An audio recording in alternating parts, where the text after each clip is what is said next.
Kang Dito namanya berbicara itu apa kan mereka berdua di depan, saya posisi di jok belakang ya. Saat mobil maju, nggak disangka-sangka itu sosok putih yang melayang di depan, ngelewat gitu ya ngelewat gitu. Dan yang saya pikirkan kalau makhluk halus itu kan biasanya menembus tembok kan ya. Iya. Nah yang saya pikirkan seperti itu, tapi di kejadian tersebut itu mobil dan makhluk tersebut bertabrakan dan beradu sampai mengeluarkan suara gitu kan. Nah di situ kan agak sedikit shock lah, apalagi supir yang fokus ke depan melihat semua ya. Nah supir tersebut pun bertanya itu apa katanya kan. Saya melihat tengok ke belakang. Nah dalam hati saya emang saya takut ya. Pas dilihat itu sesosok kuntilanak kan, dan saya sangka itu si kuntilanak maju atau gimana kan. Pas saya lihat itu emang saya shock pertama kali melihat sosok tersebut ya. Dia habis menabrak mobil maju ke belakang dan itu langsung terbang ke atas kan. Terbang ke atas seperti itu.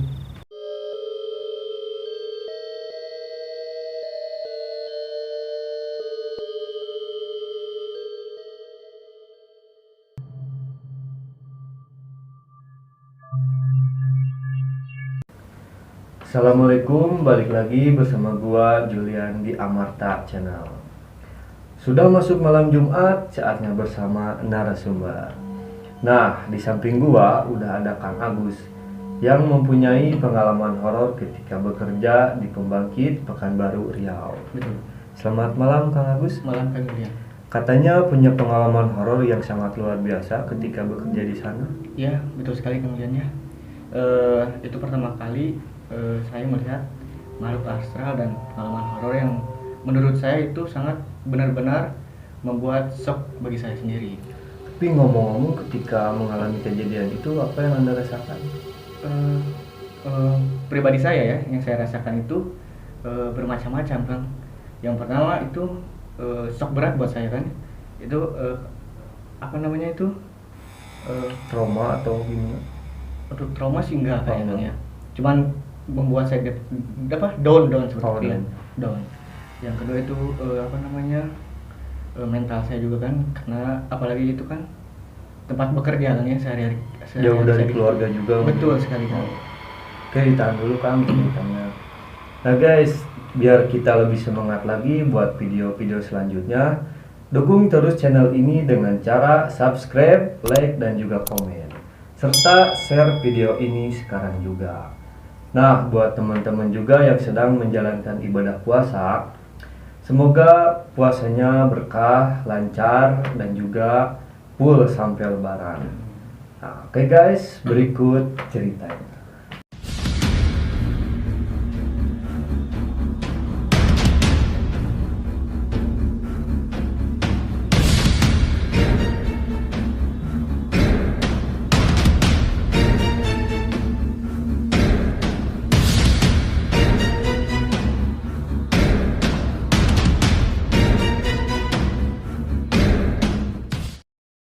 Oke guys, buat kalian nih yang penasaran gimana cerita dari Kang Agus ini, kita langsung tanya aja sama Kang Agusnya langsung.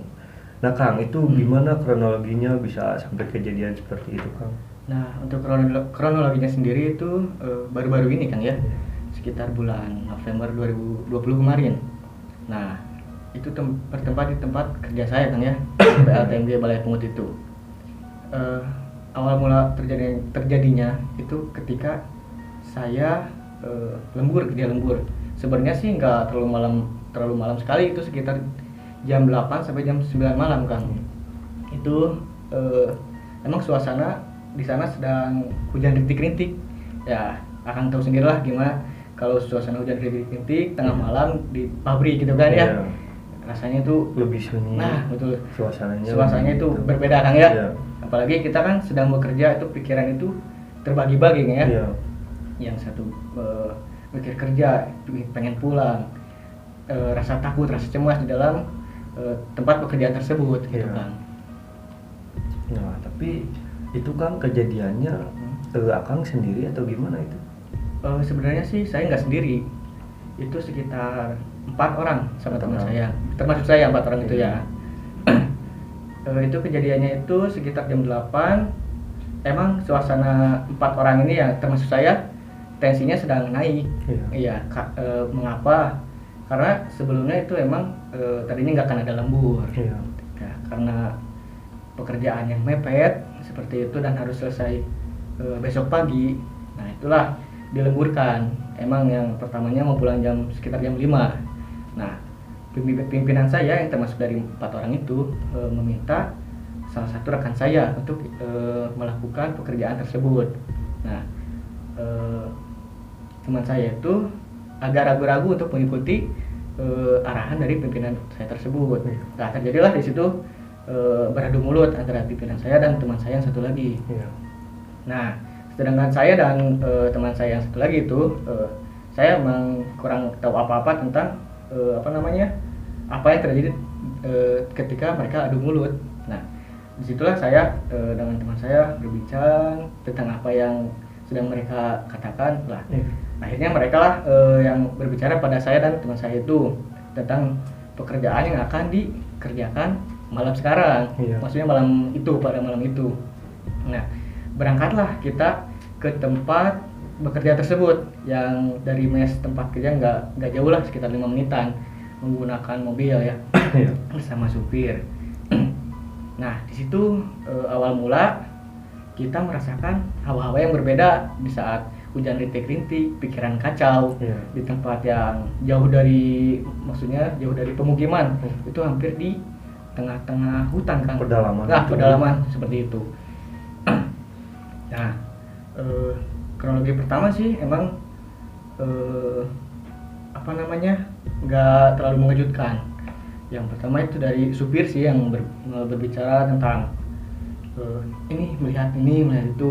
Mungkin sering nyerita horor gitu. Nah seperti itu kan, jadi kan membuat suasana di tempat kerja tersebut menjadi semakin tegang dan tensi memanas. Saat pekerjaan dimulai pun teman saya bekerjanya dengan emosi yang membara. Jadi pikiran yang tidak karuan dengan pekerjaan yang sedang dikerjakan, jadi pekerjaannya pun acak-acakan lah. Iya, acak-acakan seperti itu. Tapi itu Kang, awal mula kejadian mengalami horor itu kayak gimana Kang? Nah awal mulanya itu ya saya saat naik mobil itu ya masuk ke tempat kerja tersebut, supir saya mohon maaf ya supir berbicara, itu apa katanya kan, apa itu. Nah disitulah saya dan teman saya Kang Dito namanya berbicara, itu apa katanya kan mereka berdua di depan. Iya. Saya posisi di jok belakang ya. Saat mobil maju nggak disangka-sangka itu sosok putih yang melayang di depan, Ngelewat gitu? ya ngelewat gitu. Dan yang saya pikirkan kalau makhluk halus itu kan biasanya menembus tembok kan ya. Iya. Nah yang saya pikirkan seperti itu, tapi di kejadian tersebut itu mobil dan makhluk tersebut bertabrakan dan beradu sampai mengeluarkan suara gitu kan. Nah disitu kan agak sedikit shock lah. Iya. Apalagi supir yang fokus ke depan melihat semua ya. Nah supir tersebut pun bertanya itu apa katanya kan. Saya melihat tengok ke belakang. Nah dalam hati saya emang saya takut ya. Iya. Pas dilihat itu sesosok kuntilanak kan, dan saya sangka itu si kuntilanak maju atau gimana kan. Iya. Pas saya lihat itu emang saya shock pertama kali melihat sosok tersebut ya. Dia habis menabrak mobil maju ke belakang dan itu langsung terbang ke atas kan. Terbang ke atas seperti itu. Emang itu pertama kali saya melihat makhluk halus yang langsung dengan mata kepala saya sendiri, itu pertama kali. Itu padahal kan masih di jalan, belum sampai pabrik. Ya itu belum sampai tempat kerja itu ya. Tempat kerja. Nah setelah sampai di tempat kerja masih keadaan hujan rintik-rintik, sekitar jam 7:30 lah itu ya masuk di situ. Kita kan mulai kerja lembur itu jam sekitar 7:30. Masuklah ke tempat pabrik tersebut, pembangkit tersebut ya. Iya. Emang tempatnya itu satu kayak gor gitu kan, tapi di dalamnya ada sekitar 7 mesin engine yang besarnya itu hampir panjang lah, sekitar 20-30 meter lah panjangnya. Nah di situ kita mulai bekerja. Emang hawa lah kalau bahasa Sundanya itu udah beda gitu ya, udah terasa beda sama udah beda pokoknya ya, berbeda dengan saat bekerja siang hari. Nah di dalam itu kan suara bising dari mesin itu bang terasa sangat keras ya, yang saya rasakan. Nah di saat pekerjaan tersebut memang saya disuruh ya mengambil kunci di lantai 2. Nah saat masuk ke lantai 2 tersebut udah terbayang terlintas lah gimana kalau malam-malam di tengah hujan rintik dengan kondisi yang tidak karuan. Saat saya naik ke lantai 2 emang perasaan saya lah sedikit takut, tapi ditahan lah karena kan kalau lagi kerja takut yang sangat takut itu mungkin membahayakan juga kan ya. Nah saya naik ke lantai 2, emang perasaan saya udah gak enak nih kan ya. Sendirian itu kan? Nah itu naiknya sendiri karena teman-teman saya lagi kerja di bawah ya. Di bawah. Itu lumayan lah jaraknya dari lantai 1 ke lantai 2, soalnya kan luas gitu bang ya. Iya. Saat saya lantai 2 lewat ke engine ke-7, nah perasaan saya udah udah gak enak nih, si jantung teh udah deg berdebar gitu ya. Nah saat saya berjalan saya rasakan seperti ada yang mengikuti. Nah saya abaikan lah sebetulnya, abaikan saja karena saat mengambil kunci saya nengok ke belakang ya, saya kira itu perasaan saya doang ya. Saat saya nengok ke belakang itu nggak disangka-sangka sebuah sosok bayang hitam yang sangat tinggi sekitar 2,5 meter kayaknya, dengan badan yang besar, membuat saya terkejut kan ya. Karena rasa takut saya terdiam sebentar gitu bang, karena takut kan ya, mau lari takut celaka ya. Kalau teriak karena kan nggak kedengaran karena bising. Nah itu saya tahan sendiri dengan memegang kunci sambil gemetar kan, gemetar. Nah saya ke bawah lah, udah itu saya ke bawah lah, kan dia udah menghilang nih kan ya, dengan beberapa detik saya ke bawah lah. Nah teman saya yang satu, Kang Tito tersebut merasakan hal yang sama. Dia pun bertanya, Gus, tadi di atas ada apa? Saya nggak bilang bahwa di atas ada sosok ya, karena takutnya mengganggu pekerjaan mereka. Nah dia bilang itu tadi saya lihat ini sosok bayangan. Dalam hati saya kok sama gitu, dia melihat sosok yang sama dengan yang saya lihat. Habis itu kan saya bercerita sebentar dengan beliau tentang sosok tersebut. Oh iya sama Kang, kata saya ya, sama itu sosoknya yang tinggi hitam, betul.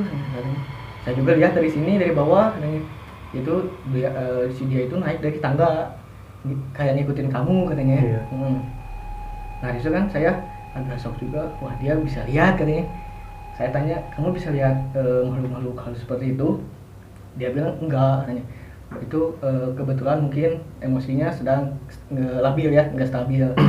Emang sih kalau emosi nggak stabil, pikiran nggak karuan, mungkin hal-hal yang tidak sedang kacau juga ya, pikiran pasti terlihat kan ya.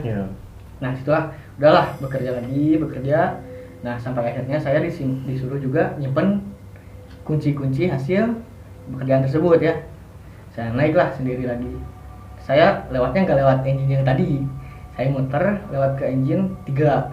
Nah di situ saya enjoy karena makhluk tersebut adanya di belakang di engine 7. Saya enjoy jalan. Nah setelah saya sampai di engine 4, kalau bahasa Sundanya selewat. Nah itu bahasa Indonesianya selewat, ada bayangan kecil. Saya biarin lah bayang kecil ini ya. Nah saya jalan.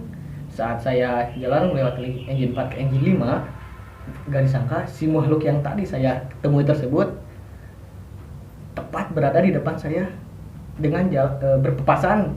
Saya jalan, makhluk tersebut jalan juga. Nah berpapasan.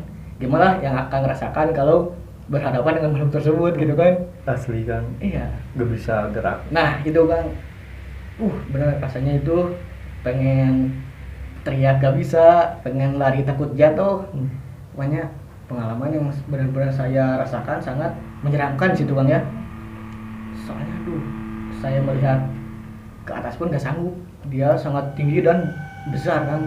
Tapi itu jelas banget sosoknya. Sangat jelas sekali Bang. Soalnya itu kan, pokoknya hitam legam itu, pokoknya hitam-hitam pekat legam itu lah. Nah di situ saya lah udah ya masuk, menyimpan kunci. Dia si makhluk tersebut masih diam, nggak pergi, nggak jalan, tapi diam di tempat saya menyimpan kunci. Nah, sambil saya menyimpan kunci, terus gemeter ya, sambil turun pun katanya kata Kang Dito yang teman saya tersebut, dia melihat bahwa sosok tersebut mengikuti saya. Terus itu? Ya mengikuti sampai ke tangga, tapi kata Kang Dito dia mengikuti sampai tangga terus hilang katanya. Nah emang itu sih perasaan yang sangat benar-benar menegangkan bagi saya kan ya. Seram lah pokoknya, membuat pengalaman pertama kali melihat makhluk halus, pertama kali merasakan makhluk halus seperti itu, dan langsung ditemukannya langsung dengan makhluk-makhluk yang menyeramkan. Ya sok berat lah bagi diri saya dari itu Kang. Nah Kang, setelah mengalami semua kejadian di tempat kerja, apa ada gangguan-gangguan lainnya gitu Kang? Nah, sebenarnya Kang ya, selain di tempat kerja, di hari yang sama juga kami mengalami gangguan itu saat di mes, tempat tidur ya, seperti itu. Nah, untuk di mes sendiri, kami mengalami beberapa gangguan. Saya sih sebenarnya tidur berdua sama Kang Dito tersebut ya. Nah untuk gangguan itu kan yang pertama kami alami saat sebuah benda jatuh di kamar mandi. Nah gimana Kang, yang akan bayangkan sebuah semprotan yang di kloset itu kan kecil itu kan, itu digantung seperti itu kan. Gimana caranya agar semprotan tersebut jatuh, kecuali kalau tidak diangkat dengan tangan kita sendiri. Nah pasti harus diangkat. Nah betul Kang. Nah yang saya rasa yang saya alami seperti itu, saat saya ngobrol dengan Kang Dito, ngobrol itu tentang horor juga yang telah terjadi di tempat kerja tadi maksudnya ya.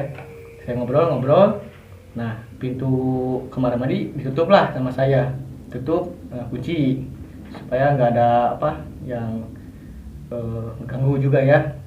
Saat ngobrol nggak disangka oleh kami, nah sebuah benda jatuh di kamar mandi dan suaranya itu sangat kencang banget ya. Itu beberapa menit kami abaikan. Saya lanjut ngobrol, tapi dengan rasa penasaran saya membuka pintu kamar mandi dan saya lihat sebuah semprotan tersebut sudah tergeletak di atas kloset. Ya, so gimana akan bayangin caranya kan, kalau nggak diambil gimana caranya bisa jatuh kan? Iya harus diangkat dulu itu. Nah betul Kang, itu semprotan tersebut sudah tergeletak di atas kloset. Nah itu kan saya merasa kembali lagi ke shock yang udah dialamin tadi ya.